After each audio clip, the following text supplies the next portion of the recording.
Assalamualaikum warahmatullahi wabarakatuh. Selamat pagi anak-anak, apa kabarnya? Oke, jangan lupa ya, tetap jaga protokol kesehatan. Oke anak-anak, pembelajaran hari Kamis ini kita lanjutkan pembelajaran tematik, yaitu pembelajaran tema 6, subtema 2, dan pembelajaran 5 dan 6. Silahkan anak-anak bisa menyiapkan buku tematiknya dan buku tulisnya.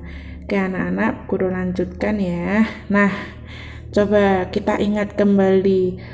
Bu Guru yakin semua anak-anak sudah pernah mengalami kegiatan atau aktivitas seperti di gambar ini, yaitu ini dilakukan ketika kita lagi kemah pramuka ya. Nah, sayangnya kita sudah lama sekali tidak kemah. Berdoa saja semoga virus corona segera berlalu dan kita bisa melakukan kemah bersama lagi. Nah, dalam kemah kita selalu melaksanakan, setiap malamnya itu ada kegiatan api unggun. Nah, ternyata tahu nggak anak-anak, api unggun kemarin, nah itu adalah bagian dari perpindahan panas atau perpindahan kalor yang terdapat dalam kehidupan sehari-hari. Jadi panasnya api itu dapat merambat ya ke tubuh kita. Ketika kita dekat dengan api, nah tubuh kita akan menjadi hangat. Nah, ayo masih ingat nggak itu contoh perpindahan panas apa? Iya, itu adalah contoh perpindahan panas secara radiasi. Nah, apa itu radiasi? Kita ingat kembali ya. Nah, jadi perpindahan kalor secara radiasi itu merupakan perpindahan kalor tanpa melalui zat perantara.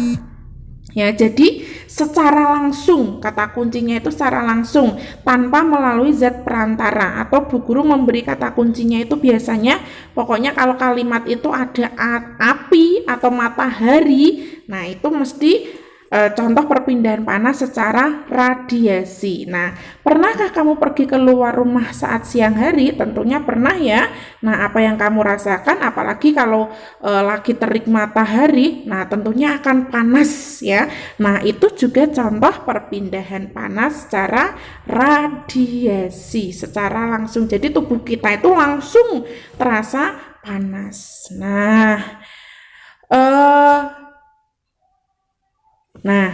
Ketika kita melakukan tarian di luar di lapangan, nah itu juga akan merasakan panasnya, panas matahari. Nah, itu adalah contoh dari perpindahan radiasi tadi. Nah, sekarang kita akan mengenal tari ya, mengenal tari pendet. Tari pendet itu berasal dari mana? Iya, dari Bali. Tari pendet menggunakan pola lantai yang sangat sederhana. Apa pola lantai yang digunakan?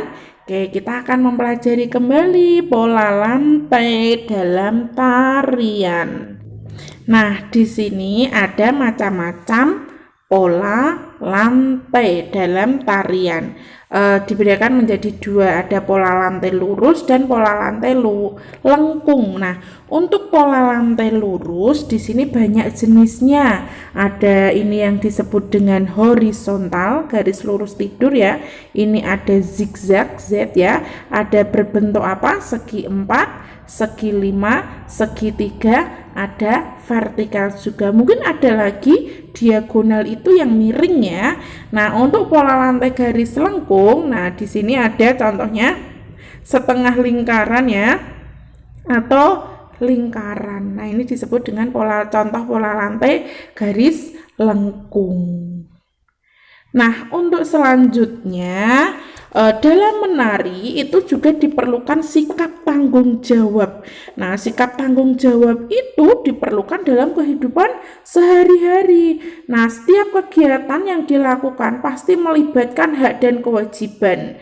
Kemarin kita sudah belajar antara hak dan kewajiban.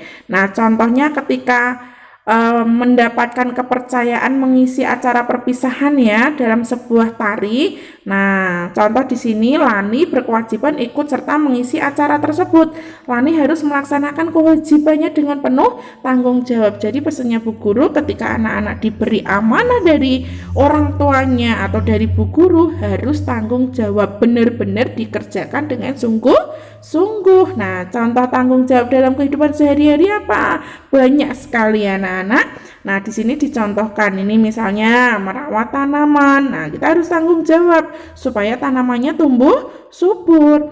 Misalnya di sekolahan, nah, sudah ada jadwal piket, kita harus tanggung jawab melaksanakan piket dengan tertib. Nah, itu tadi ya contoh tanggung jawab dalam kehidupan sehari-hari. Nah, untuk menguji pemahaman anak-anak dalam materi ini, sekarang nanti tugasnya adalah mencari beberapa gambar tarian dengan pola lantai. Nah, nanti anak-anak bisa mencari browsing di internet ya, bisa mencari di berbagai buku atau majalah atau koran.